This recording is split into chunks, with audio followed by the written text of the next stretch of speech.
ਬੱਚਿਓ ਅੱਜ ਦੇ ਇਸ ਐਮਏ 3rd ਸਮੈਸਟਰ ਦੇ ਲੈਕਚਰ ਦੇ ਵਿੱਚ ਤੁਹਾਡਾ ਸਵਾਗਤ ਹੈ ਔਰ ਤੁਹਾਨੂੰ ਨਵੀਂ ਕਲਾਸ ਦੇ ਵਿੱਚ ਪਾਸ ਹੋਣ ਤੇ ਤੁਹਾਨੂੰ ਸਾਰਿਆਂ ਨੂੰ ਮੁਬਾਰਕਬਾਦ। ਤੇ ਅਸੀਂ ਲਾਸਟ ਲੈਕਚਰ ਦੇ ਵਿੱਚ ਸਿਲੇਬਸ ਡਿਸਕਸ ਕੀਤਾ ਸੀਗਾ, ਜਿੱਦਾਂ ਮੈਂ ਤੁਹਾਨੂੰ ਦੱਸਿਆ ਸੀਗਾ ਕਿ ਇਸ ਵਾਰੀ ਜਿਹੜਾ ਮੈਂ ਤੁਹਾਨੂੰ ਪੇਪਰ ਪੜ੍ਹਾਉਣਾ ਹੈ ਉਹਦਾ ਨਾਮ ਹੈ ਕੰਪੈਰੀਟਿਵ ਪੋਲੀਟੀਕਲ ਸਿਸਟਮਸ।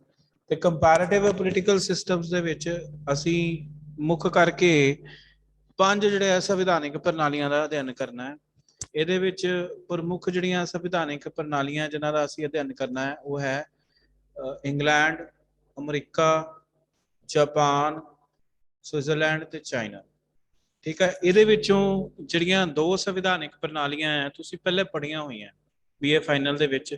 ਇੰਗਲੈਂਡ ਦਾ ਸੰਵਿਧਾਨ ਵੀ ਤੁਸੀਂ ਪੜ੍ਹਿਆ ਹੋਇਆ ਹੈ ਤੇ ਅਮਰੀਕਾ ਦਾ ਸੰਵਿਧਾਨ ਵੀ ਪੜ੍ਹਿਆ ਹੋਇਆ। ਠੀਕ ਹੈ ਜੀ। ਉਸ ਤੋਂ ਬਾਅਦ ਚਾਈਨਾ ਦਾ, ਸਵਿਟਜ਼ਰਲੈਂਡ ਦਾ, ਜਾਪਾਨ ਦਾ ਸੰਵਿਧਾਨ ਤੁਸੀਂ ਪਹਿਲੇ ਨਹੀਂ ਪੜ੍ਹਿਆ ਹੋਇਆ। ਜਦੋਂ ਅਸੀਂ ਪੜ੍ਹਦੇ ਹੁੰਦੇ ਸੀਗੇ ਤੇ ਅਸੀਂ ਸਾਡੇ ਸਿਲੇਬਸ ਦੇ ਵਿੱਚ ਸਵਿਟਜ਼ਰਲੈਂਡ ਤੇ ਚਾਈਨਾ ਦਾ ਸੰਵਿਧਾਨ ਵੀ ਹੁੰਦਾ ਸੀ ਤੇ ਅਸੀਂ ਉਹ 2 ਸੰਵਿਧਾਨ ਵੀ ਜਿਹੜੇ ਆ ਉਹਨਾਂ ਦਾ ਵੀ ਅਧਿਐਨ ਕੀਤਾ ਹੋਇਆ। ਜਦੋਂ ਲਾਸਟ ਲੈਕਚਰ ਦੇ ਵਿੱਚ ਅਸੀਂ ਜਿਹੜਾ ਹੈਗਾ ਸਿਲੇਬਸ ਆਪਾਂ ਡਿਸਕਸ ਕੀਤਾ ਸੀਗਾ ਤੇ ਉਹਦੇ ਵਿੱਚ ਮੈਂ ਤੁਹਾਨੂੰ ਦੱਸਿਆ ਸੀ ਕਿ ਜਿਹੜਾ ਪਹਿਲਾ ਯੂਨਿਟ ਹੈ ਉਹਦੇ ਵਿੱਚ ਇਹ ਜਿਹੜੀਆਂ 5 ਸੰਵਿਧਾਨਿਕ ਪ੍ਰਣਾਲੀਆਂ ਹੈਗੀਆਂ ਇਹਨਾਂ ਦਾ ਅਸੀਂ ਇਤਿਹਾਸਿਕ ਪਿਛੋਕੜ ਦੇਖਣਾ ਹੈ, ਮਤਲਬ ਹਿਸਟੋਰੀਕਲ ਐਕਸਟੈਂਟ ਦੇਖਣਾ ਹੈ ਕਿ ਇਹ ਜਿਹੜੀਆਂ ਸੰਵਿਧਾਨਿਕ ਪ੍ਰਣਾਲੀਆਂ ਦੇ ਜਿਹੜੇ ਸੰਵਿਧਾਨ ਬਣੇ ਉਹ ਬਣਨ ਦੇ ਵਿੱਚ ਕਿਹੜੀ ਪ੍ਰਕਿਰਿਆ ਲੱਗੀ ਜਾਂ ਕਿਹੜੀ ਪ੍ਰਕਿਰਿਆ ਰਾਹੀਂ ਜਿਹੜੇ ਉਹ ਸੰਵਿਧਾਨ ਜਿਹੜੇ ਆ ਇਵੋਲਵ ਹੋਏ, ਉਹ ਲਿਖਿਤ ਸੀਗੇ ਕਿ ਅਲਿਖਿਤ ਸੀਗੇ। ਠੀਕ ਹੈ ਜੀ।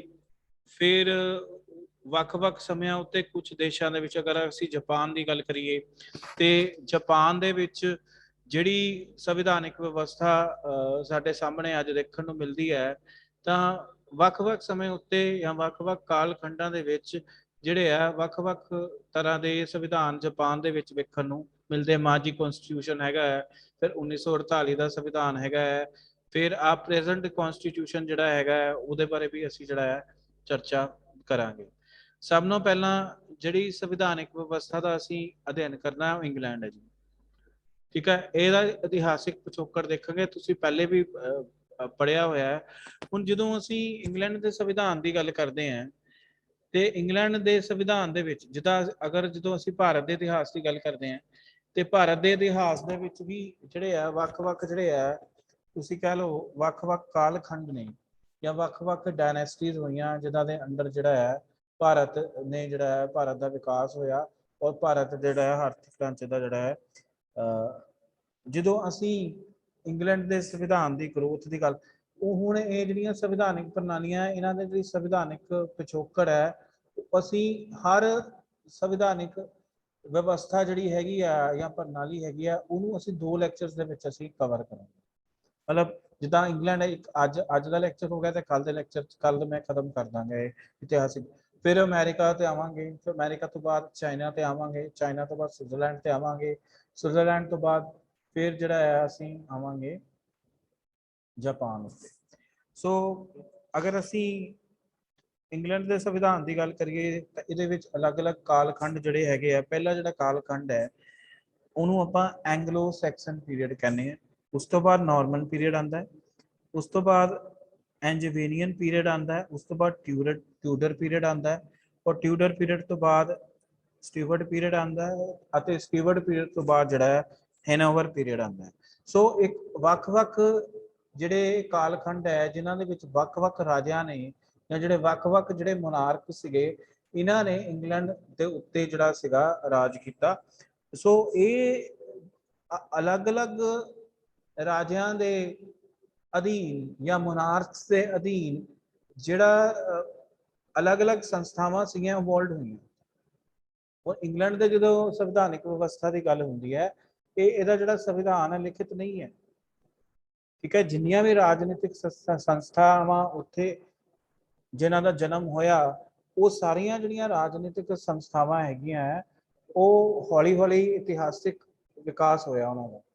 ਚਾਹੇ ਉਹ ਸੰਸਦ ਦੀ ਗੱਲ ਕਰ ਲਈਏ, ਚਾਹੇ ਅਸੀਂ ਪਾਰਟੀ ਵਿਵਸਥਾ ਦੀ ਗੱਲ ਕਰ ਲਈਏ, ਚਾਹੇ ਅਸੀਂ ਪਾਰਲੀਮੈਂਟ ਦੀ ਗੱਲ ਕਰ ਲਈਏ, ਸੰਸਦ ਦੀ ਗੱਲ ਕਰ ਲਈਏ, ਚਾਹੇ ਅਸੀਂ ਕੈਬਨਿਟ ਪ੍ਰਣਾਲੀ ਦੀ ਗੱਲ ਕਰ ਲਈਏ, ਚਾਹੇ ਅਸੀਂ ਲੋਕਤੰਤਰੀ ਵਿਵਸਥਾ ਦੀ ਗੱਲ ਕਰ ਲਈਏ, ਚਾਹੇ ਅਸੀਂ ਹੋਰ ਕੋਈ ਗੱਲ ਕਰ ਲਈਏ।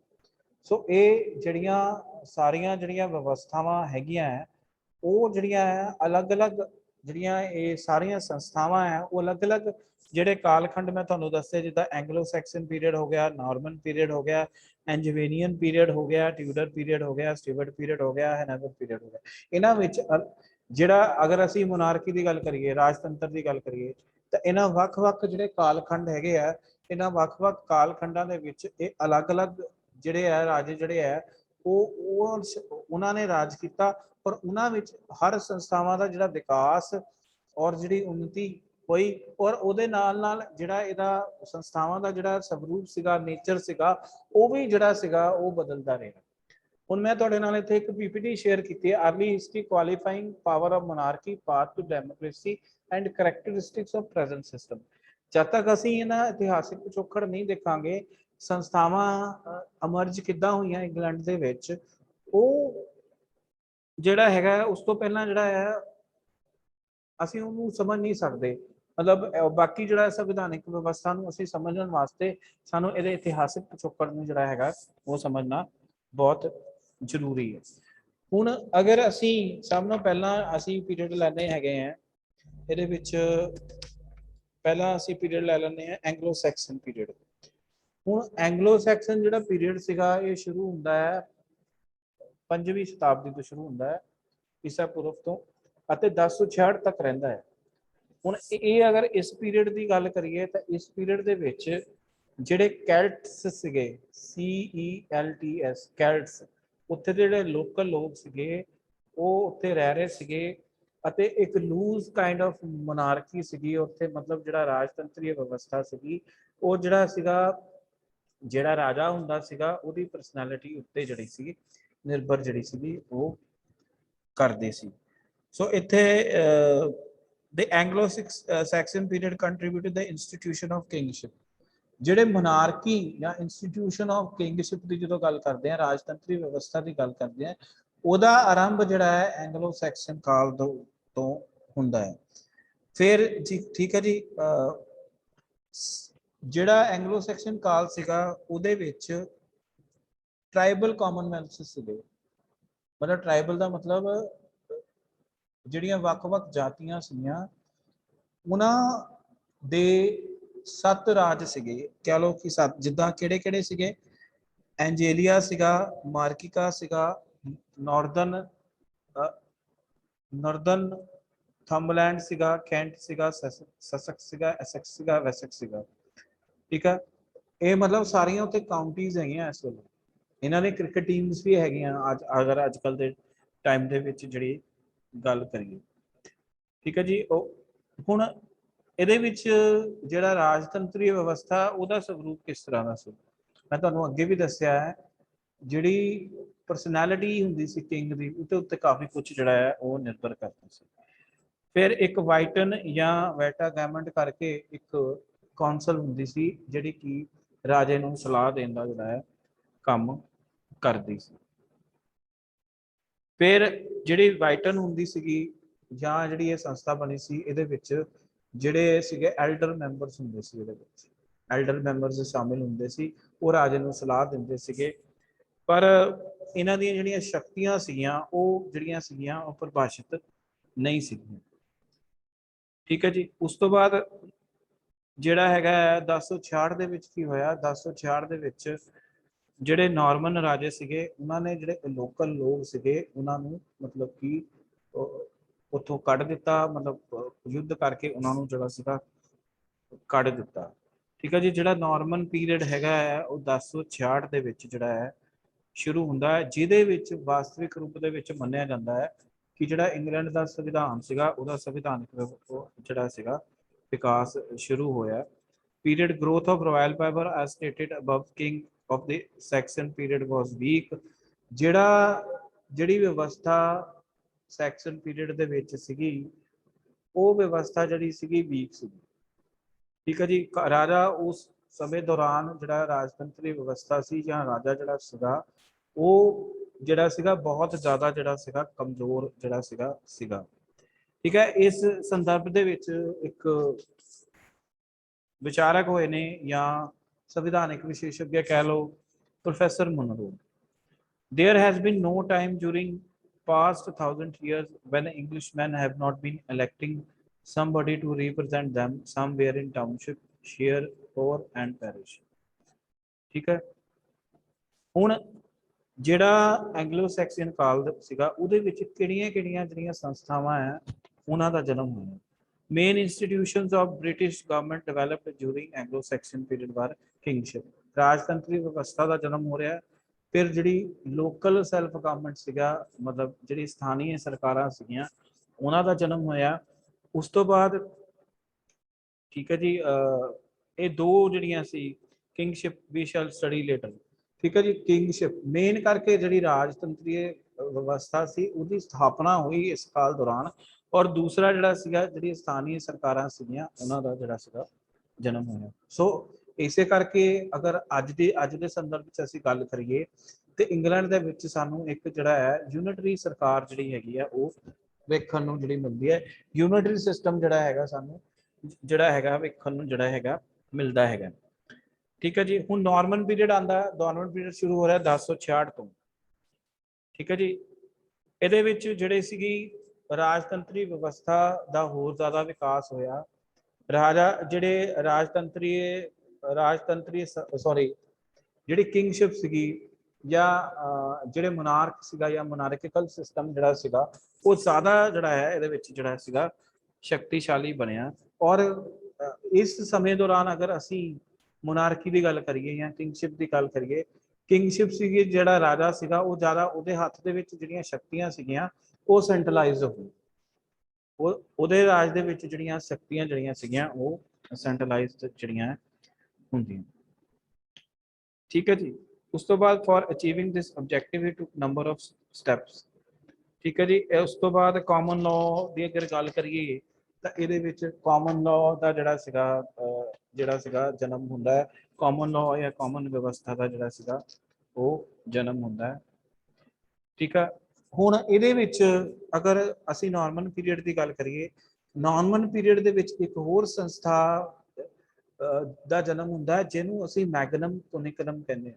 ਜਿਹੜੀ ਮੈਗਨਮ ਕੋਨਿਕਲਮ ਸੀਗੀ ਬਾਅਦ ਦੇ ਵਿੱਚ ਜਾ ਕੇ ਉਸਨੇ ਜਿਹੜਾ ਸੀਗਾ ਉਹਨੇ ਸੰਸਦ ਦਾ ਰੂਪ ਲਿਆ ਬਾਅਦ ਦੇ ਵਿੱਚ ਜਾ ਕੇ। ਜਿਹੜੀ ਠੀਕ ਹੈ ਜੀ, ਮੈਗਨਮ ਕੋਨਿਕਲਮ ਦੇ ਵਿੱਚ ਕੌਣ-ਕੌਣ ਸ਼ਾਮਿਲ ਹੋਇਆ? ਵਾਈਟਨ ਜਿਹੜੀ ਸੀ ਵੀਕ ਹੋ ਗਈ, ਵਾਈਟਾ ਗਵਰਨਮੈਂਟ ਜਿਹੜੀ ਵੀਕ ਹੋ ਗਈ। ਠੀਕ ਹੈ, ਗ੍ਰੇਟ ਕਾਉਂਸਲ ਬਣੀ ਜਿਸ ਨੂੰ ਅਸੀਂ ਮੈਗਨਮ ਕੋਨਿਕਲਮ ਕਹਿੰਦੇ ਆ। Witan it included royal officers, church dignitaries, other leading men of the kingdom who were summoned by the king. There was no elective, there was ਉਹ ਕਹਿੰਦਾ ਜੀ there was no elective element in magnum concilium। ਹੁਣ Magnum ਕੋਨਿਕਲਮ ਜੇ ਅੱਜ ਦੇ house of Lords ਦੀ ਗੱਲ ਕਰੀਏ ਜਿਹੜਾ ਕਿ ਇਲੈਕਟਡ ਬੋਡੀ ਨਹੀਂ ਹੈ। ਠੀਕ ਹੈ, ਹਾਊਸ ਆਫ ਲਾਰਡਸ ਦੇ ਵਿੱਚ ਬਹੁਤ ਸਾਰੇ ਸਦੱਸਿਆ ਜਿਹੜੇ ਹੈਗੇ ਆ ਉਹ ਮਨੋਮੀਤ ਜਿਹੜੇ ਆ ਉਹ ਕੀਤੇ ਜਾਂਦੇ, ਪਰ more and lace identical with ਵਾਈਟਨ।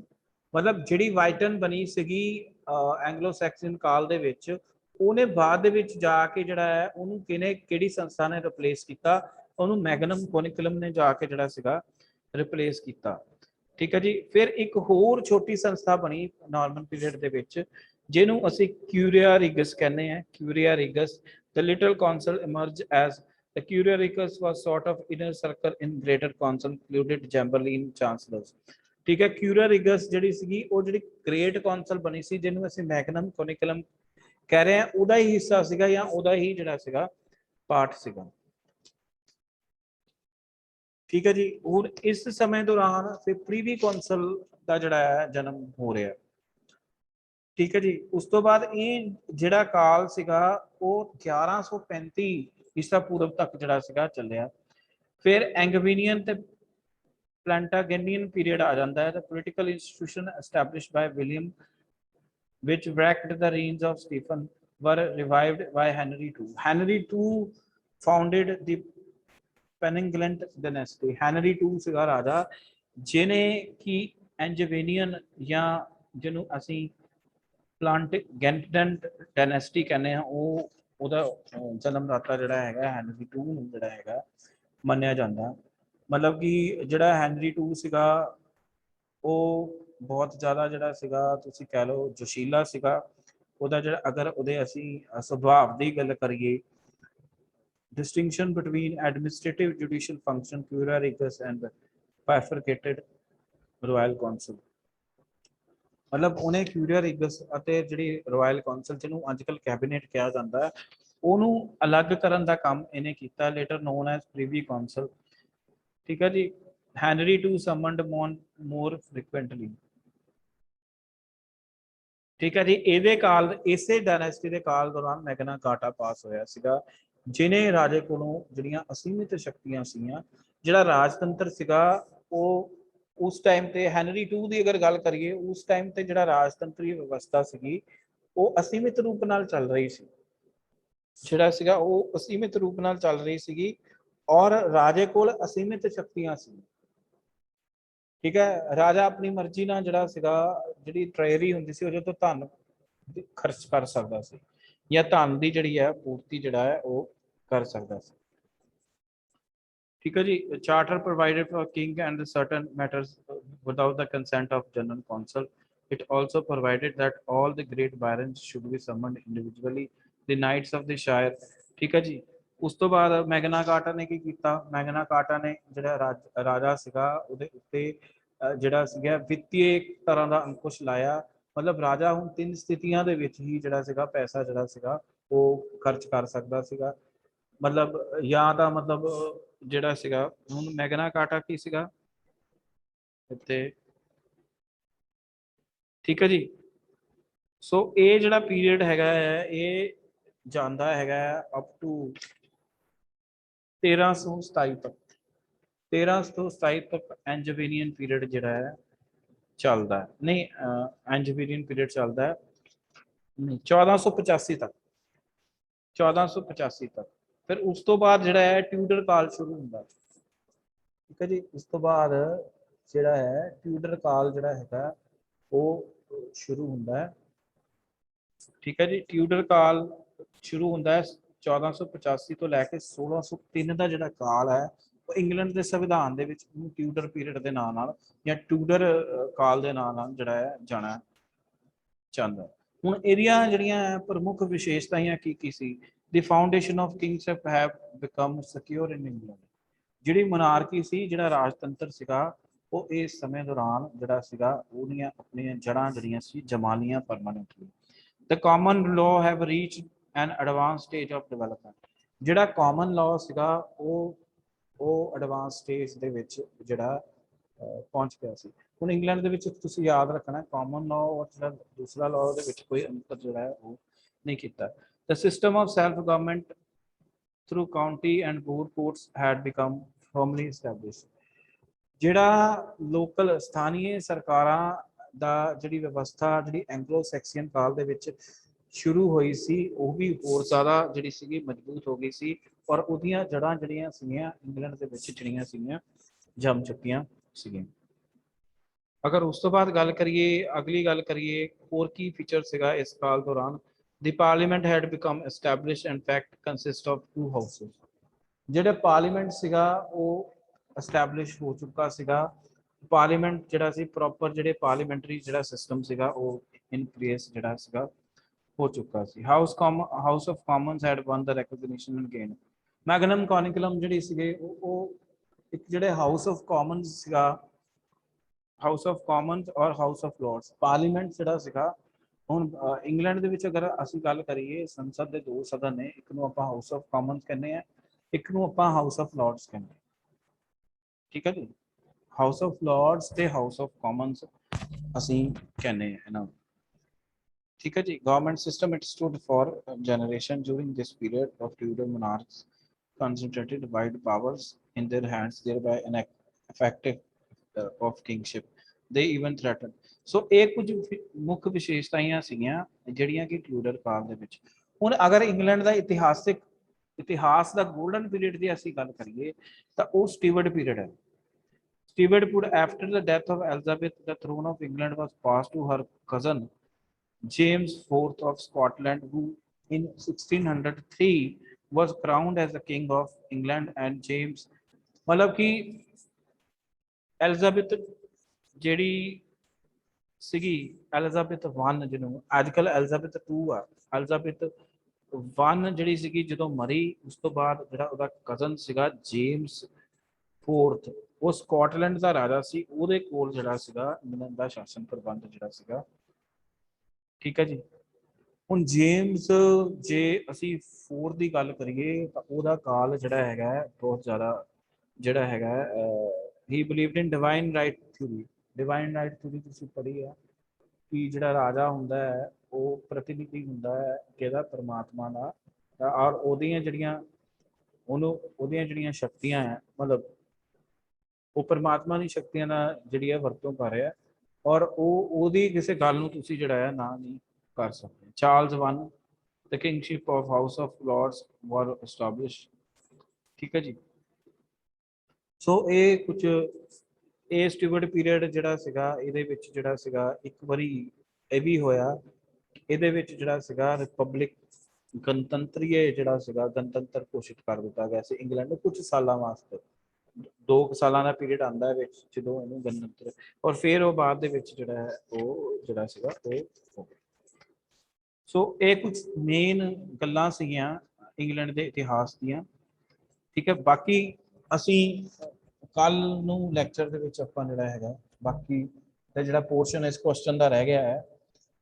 ਹੁਣ ਇਹ ਕੁਐਸਚਨ ਕੀ ਬਣਦਾ ਹੈ, ਇੰਗਲੈਂਡ ਦੇ ਇਤਿਹਾਸਿਕ ਪਿਛੋਕੜ ਜਾਂ ਪਰਿਵੇਸ਼ ਦਾ ਜਿਹੜਾ ਵਰਣਨ ਕਰੋ, ਇਹ ਮੇਨ ਕੁਐਸਚਨ ਬਣਦਾ ਹੈ। ਇਹਦੇ ਵਿੱਚ ਜਿਹੜਾ ਹੈ ਇਹਦਾ ਫਿਰ ਤੁਹਾਡਾ ਜਿਹੜਾ ਹੈ ਮਤਲਬ ਕਿ ਜਿਹੜੀ ਕਨਸਟੀਟਿਊਸ਼ਨਲ ਡਿਵੈਲਪਮੈਂਟ ਹੈ, ਸੰਵਿਧਾਨਕ ਵਿਕਾਸ ਜਿਹੜਾ ਹੈ ਉਹ ਇਸ ਤਰ੍ਹਾਂ।